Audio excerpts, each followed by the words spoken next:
سب سے اعلیٰ درجے کا اسلام کیا ہے؟ من سلم المسلمون من لسانہ و یدہ۔ زندگی میں یہ طے کر لو، کوئی کتنا ہی تمہیں دکھ پہنچائے، کوئی کتنا ہی تمہاری بےعزتی کرے، چپ ہو جاؤ، سہ جاؤ۔ مرنے والے کی کیا عزت، کیا ذلت، میں نے تو مر کے دیکھا ہے، اور مجھے یہ حدیث سمجھ میں آئی ہے بڑی اچھی طرح، موتو قبل ان تموتو، کہ مرنے سے پہلے مر جاؤ۔ اس وقت اگر میں مر جاتا تو مجھے کوئی گالیاں دیتا تو مجھے کیا نقصان تھا، اور مجھے کوئی نعرے لگاتا میرے لیے تو میرا کیا نفع تھا۔ تو مرنے سے پہلے مر جاؤ۔ کوئی تمہیں برا بھلا کہے تو تمہارا کیا نقصان ہے، تمہیں کوئی واہ واہ نعرے لگائے تمہیں کیا نفع ہے۔ اگر اللہ راضی ہے تو مردہ باد اور زندہ باد سے بے نیاز ہو۔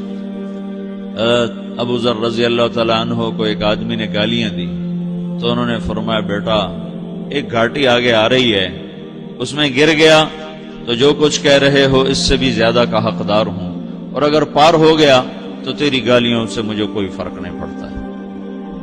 من سلم المسلمون من لسانہ و یدہ موتوا قبل ان تموتوا۔ چونکہ آج کل اخلاق ہیں انتقامی، معاف کرنے والے اخلاق ہیں نہیں، انتقامی اخلاق ہیں۔ ہمارا معاشرہ انتقامی ہے، اچھا کرو گے تو ہم اچھا کریں گے، برا کرو گے تو ہم برا کریں گے، جیسا کہو گے ویسا ہم سے سنو گے۔ یہ ہمارا ماحول ہے، یہ ہمارا۔ ایک ماں کہہ رہی تھی دوسری ماں کو، میرے پترا کدی کسی نے واسطے سلام نہیں کیتا، بڑے فخر سے کہہ رہی ہے، ہمارے اپنے گاؤں کی بدلا، میرے پترا کدی نہیں کسی نے واسطے سلام کیتا، مائی جڑا کرے انہوں کریں دیں، جڑا نہ کرے انہوں پوچھ دے ہی کوئی نہیں۔ یہ وہ فخر سے کہہ رہی۔ جو سب سے بڑا عیب ہے وہ سب سے بڑا فخر بنا ہو۔ میرے پترا کدی نہیں کسی نے واسطے سلام کیتا۔ جب ماں باپ نے یہ سبق دیا تو اولاد کا کیا قصور ہے؟ ہمارا معاشرہ انتقامی ہے، ایک کی 10 سنانے کا ماحول ہے، تو آپ 100 کی ایک بھی نہ سناؤ۔ احنف بن قیس رضی اللہ تعالیٰ عنہ پہ ایک آدمی نے چڑھائی کر کہنے لگا، ایک سناؤ گے نا تو 10 سنو گے میری طرف سے۔ تو احنف بن قیس کہنے لگے، بھائی تو مجھے 100 بھی سنائے گا نا تو میری طرف سے ایک بھی تو نہیں سنے گا۔ ایک آدمی ان کی بڑی بےزتی کر رہا تھا اور وہ چل رہے تھے، اور وہ 100 گالیاں بک رہا ہے۔ جب آ گیا نا قریب شہر تو کہنے لگے، دیکھا میرا قبیلہ یہاں رہتا ہے، اگر کسی نے سن لیا نا تو تیری بڑی دھلائی کر دے گا، تو نے جو مجھے گالیاں دینی میں کھڑا ہوں یہیں تو دے لے، تو اپنا سارا زور پورا کر لے تاکہ آگے تجھے کوئی تکلیف نہ پہنچا دے میری وجہ سے۔ تو وہ پاؤں پہ گر کے معافی مانگنے لگا کہ واقعی تو بڑے حلم والا ہے۔ وہ مشہور تھے اپنے حلم میں، بردباری، اور لوگ ان کا امتحان لینے آیا کرتے تھے کہ بھئی کوئی ہے جو احنف کو غصہ دلا دے، تو لوگ ناکام ہو جاتے تھے، ان کو غصہ نہیں آتا۔ ایسے ایک عرب سردار گزرا معن بن زائدہ، وہ بھی اپنے حلم میں بڑے مشہور تھے۔ ایک دفعہ لوگوں میں شرط لگ گئی کہ کوئی ہے معن بن زائدہ کو غصہ دلائے تو ہم اس کو انعام دیں گے۔ تو ایک شاعر نے کہا، میں غصہ دلاتا ہوں، تم دیکھنا ایسے سیخ پا ہو جائے گا جیسے جانور۔ تو وہ چلا گیا اس کی مجلس میں، دربار لگا، عرب سردار تھا بہت بڑا، دربار لگا ہوا، تو کہتا السلام علیکم، وعلیکم السلام۔ تو معن بن زائدہ پر ایک دور بڑے فقر کا گزرا تھا، پھر اللہ نے اس کو بہت بڑی سرداری دی، بنو عباس کا بہت بڑا یہ وزیر گورنر تھا۔ تو کہتا اتذکر اذ لحافک جلد شاۃ واذ نعلاک من جلد البعیر، کیوں بھائی تجھے یاد ہے جب تیرا بستر بکری کی کھال تھا اور تیرے جوتے اونٹ کی کھال کے تھے؟ تو کہنے لگا کیوں نہیں یاد، بھلا کوئی ماضی بھی بھولتا ہے؟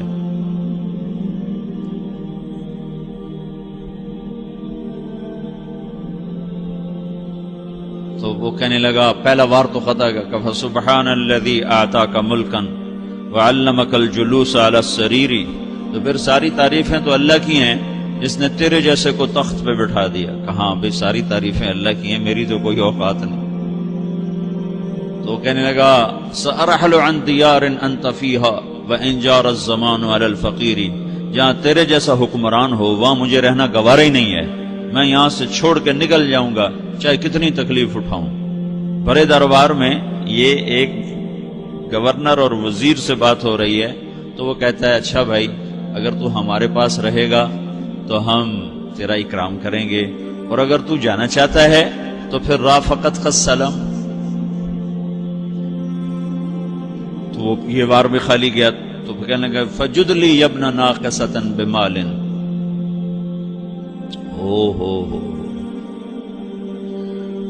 او گندی ماں کے بیٹے مجھے کچھ عطا بھی کر، میں بغیر پیسے کے سفر کیسے کروں گا؟ عرب کو کسی کو بھی ماں کی گالی دے دینا اور پھر عرب سردار ہو۔ فجد لی ابن ناقصۃ بمال، بری ماں کے بیٹے مجھے کچھ پیسے بھی دے، میں نے جانا ہے۔ میں کہا بھائی اس کو 3000 دے دیا جائے۔ اللہ، تو کہنے لگا قلیل ما آتیتنی و انی لأطمع منک فی الکثیر، یہ تو بہت تھوڑا تو نے دیا ہے، مجھے اور دے۔ کہا اچھا بھائی 3000 اور دے دو۔ تو وہ شاعر کی بھی آنکھیں پھٹ گئیں، کہنے لگا اب ٹھہر جا ٹھہر جا، اب میں تیری اصل تجھے بتاتا ہوں۔ سألت اللہ ان یبکیک ذخرا فما لک فی البریۃ من نذیر، میں اللہ سے دعا کرتا ہوں اللہ تیرے جیسوں کو سلامت رکھے، تیرے جیسا دنیا میں کسی ماں نے جنا ہی کوئی نہیں۔ فمنک الجود والافضال حقا وفضل یدیک کالبحر الغزیر، تو ہی سخی ہے، تو ہی کریم ہے، اور سمندر بھی تیری سخاوت کے آگے کچھ نہیں ہے۔ تو نے کہا اچھا بھائی تو نے ہماری برائی کی، ہم نے تمہیں 6000 دیے، اب تو نے ہماری تعریف کی، اب 10,000 اور دے دو اس کو۔ باتیں ہی رہ گئیں، باتیں ہی رہ گئیں۔ کہاں سے لائیں ایسے لوگ؟ ہمارا معاشرہ انتقامی ہے، بدلہ لینے کا ہے، بدلہ لینے کا۔ تو میرے ساتھ کیا میں نے بھی کرنا ہے۔ تو اعلیٰ درجے کا اسلام یہ سکھا رہا نہیں چپ ہو جاؤ، سلامت بن جاؤ، سلامتی بن جاؤ، سلامتی کی علامت بن جاؤ۔ من سلم المسلمون من لسانہ ویدہ۔ اب وہ سوال کرتا ہے یا رسول اللہ ای الایمان افضل، سب سے اعلیٰ درجے کا ایمان کیا ہے؟ اسلام کیا ہے؟ کلمہ، نماز، روزہ، حج، زکات۔ اعلیٰ درجے کا اسلام کیا ہے؟ من سلم المسلمون من لسانہ ویدہ۔ یہ اخلاق کا ادنا درجہ ہے، ادنا درجہ ہے۔ ادنا درجے پر پہنچ کر آپ اسلام میں اعلیٰ درجے پر آ سکتے ہیں۔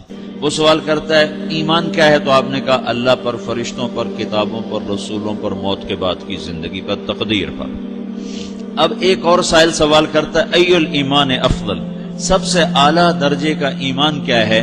تو آپ نے فرمایا حسن الاخلاق، اچھے اخلاق سب سے اعلیٰ درجے کا ایمان ہے۔ جو آدمی اسلام میں، جو آدمی اخلاق میں، جو مرد عورت اخلاق میں ادنا درجے پر ہوتا ہے وہ اسلام میں اعلیٰ درجے پر پہنچتا ہے۔ اب اگر وہ اخلاق میں اعلیٰ درجے پر آ جائے تو اب یہ کہاں پہنچے گا؟ اب یہ کہاں پہنچے گا؟ میرا نبی کہہ رہا ہے سب سے اعلیٰ درجے کا ایمان ہے حسن اخلاق، حسن اخلاق۔ ابو ہریرہ نے پوچھا یا رسول اللہ وما حسن الاخلاق، یہ بھی ایک اور حدیث ہے، یا رسول اللہ حسن اخلاق کیا چیز ہے؟ تو آپ نے 3 چیزیں فرمائی، تصل من قطعک وتعطی من حرمک وتعفو عمن ظلمک، جو تم سے توڑے نہ تم اس سے جوڑو، نہیں کرتا سلام نہ کریں، کوئی ہم چھوٹے باپ کے ہیں، ہم تو کبھی بھی نہ کریں، ہم تو کبھی بھی نہ منہ تھوکیں بھی نہیں ہم تو میرا نبی کہہ رہا ہے جو توڑے تم اس سے جوڑو، جو محروم کرے اس سے عطا کرو، جو زیادتی کرے اس سے درگزر کرو۔ یہ 3 کام جو عورت مرد کر لے گا یہ اخلاق کے اعلیٰ درجے میں ہے۔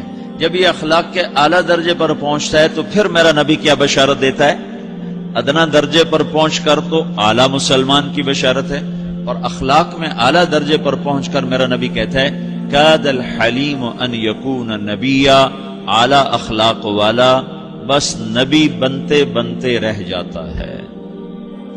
اعلیٰ اخلاق والا ایسے ہے جیسے کہ نبی، قریب ہے کہ وہ نبی بن جائے، یہ تو ہے نا ترجمہ، لیکن ہم ہمارے اردو میں کہتے ہیں وہ نبی بنتے بنتے بنتے رہ گیا۔